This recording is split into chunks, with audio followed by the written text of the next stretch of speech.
થરાદ જિલ્લામાં વરસાદે ભલે વિરામ લીધો હોય, પરંતુ વાવના મોરીખા ગામે વરસાદ બાદ ભરાયેલા વરસાદી પાણીથી ગામ લોકો મુશ્કેલીઓ ભોગવી રહ્યા છે. છેલ્લા એક અઠવાડિયાથી મોરીખા ગામમાં 50 જેટલા ઘરોમાં વરસાદી પાણી ભરાયેલું છે, જેથી ગામ લોકોને પાણી વચ્ચે જીવન વ્યતીત કરી રહ્યા છે. ગામ લોકોનું કહેવું છે કે દર ચોમાસામાં તેમની આ જ પરિસ્થિતિ રહે છે. તંત્ર વરસાદી પાણીના નિકાલ માટે નિષ્ફળ રહ્યું છે. અનેકવાર રજૂઆતો કરાઈ છે, છતાં કોઈ જ પરિણામ મળ્યા નથી.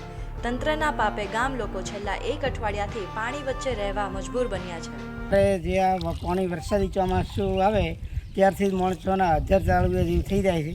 જેમ કે ઘણું પાણી અવારનવાર આવી જાય તો માણસોને ઘરમાં જો રહેવાની જગ્યા રહેતી નથી, બહાર જ નીકળવું પડે છે. લગભગ 5-5 ફૂટ અંદર ઘરમાં પાણી પ્રવેશ કરી જાય છે. ખૂબ જ તકલીફો રહે છે. ગામમાં જેમ બને એમાં પાણીનો નિકાલ માટેનો કોઈ સગવડ કરે એવી અમારે ખાસ કરીને સરકારને સૂચના છે. સાહેબ, અમે અડધી રાત અડધા તો ઊંઘતા જ નથી, ક્યારે વધારે વરસાદ આવી જશે અને અડધાને નીકળવું પડશે. અમુક આ ભાળો અડધો વિસ્તારમાં તો કમ્પ્લીટ ઘરમાં જ પાણી આવી ગયું છે અને કોઈ પણ જાતની આ સગવડ કરવામાં આવતી જ નથી આ પાણી નીકાળવા માટેની. થોડા માટો વરસાદ વરસી જાય ને તોય આ પાણી ભરાઈ જાય. મોરીખા ગામમાં વરસાદી પાણી સાથે ગામના તળાવમાંથી અસંખ્ય માછલીઓ પાણીમાં તણાઈને ગામમાં આવ્યા છે. મૃત માછલીઓની દુર્ગંધથી ગામ લોકો ત્રાહિમામ પોકારી ઉઠ્યા છે.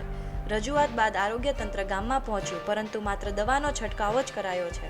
જોકે પાણી અને મૃત માછલીઓના નિકાલ કરવામાં ન આવતા ભયંકર રોગચાળો ફેલાય તેવી ચિંતા સ્થાનિકોમાં જોવા મળી રહી છે.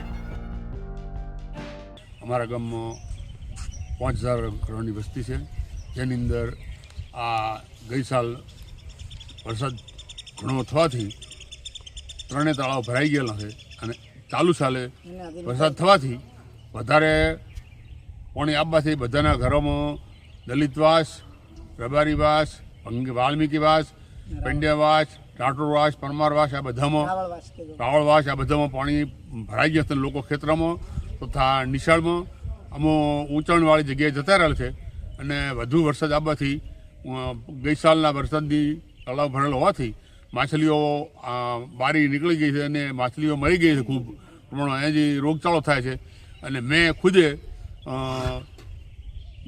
તાલુકાના આરોગ્ય અધિકારીને રજૂઆત ફોનથી કરેલી. એમણે જણાવ્યું કે આ તો બધું પંચાયતમાં આવે છે, પંચાયતે કરવાનું છે.